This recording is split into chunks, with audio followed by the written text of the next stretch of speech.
Hello guys, welcome back to our channel Nani creations YouTube. Guys, ఎవరైతే మన ఛానల్ని కొత్తగా చూస్తున్నట్లయితే please like, share and subscribe. ఈరోజు ఒక మంచి ఇన్స్పిరేషన్ అండ్ మోటివేషనల్ స్టోరీతో అయితే వచ్చిన కలలు నీవే, కష్టం నీదే, ఆశయాలు నీవే, ఆశయం కూడా నీదే. కొంతమంది చిన్న చిన్న కారణాలతోనే జీవితంలో వెళ్ళాల్సిన గమ్యానికి వెళ్ళకుండా పక్కకు తప్పుకుంటారు. సరే, అవేమైనా పెద్ద పెద్ద కారణాలతోనా అంటే చిన్న చిన్న విషయాలకే. కలలు గొప్పగా ఉంటాయి, కానీ ప్రయత్నాలే మొదలు కావు. కొంతమంది లేనిపోని కారణాలతో జీవితంలో ఓడిపోతూ ఉంటారు. సరే, ప్రయత్నం చేసి ఓడిపోతే అదొక పద్ధతి, కానీ ప్రయత్నమే మొదలు పెట్టకుండా ఓడిపోయామని ఇంట్లోనే కూర్చుంటారు. ఇలా చేస్తే బాగుండు, అలా చేస్తే బాగుండు, ఇలా చేస్తే ఇంకా ఇంకా బాగుండు అంటూ ఇతరులకు సూక్తులు చెప్తూ ఉంటారు.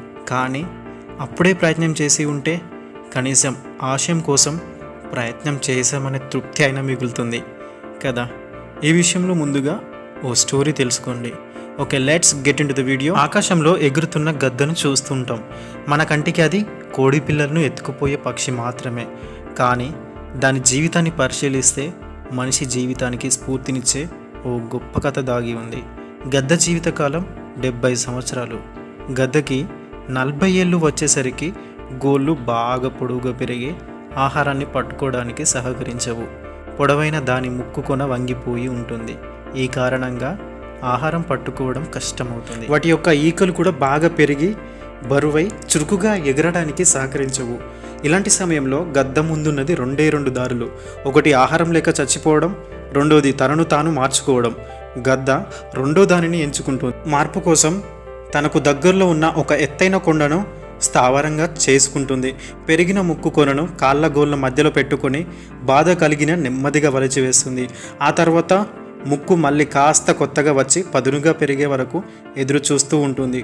పదునుగా పెరిగిన కొత్త ముక్కుతో అవసరాన్ని మించి పెరిగిన కాళ్ళ గోళ్లను వదిలించుకుంటుంది.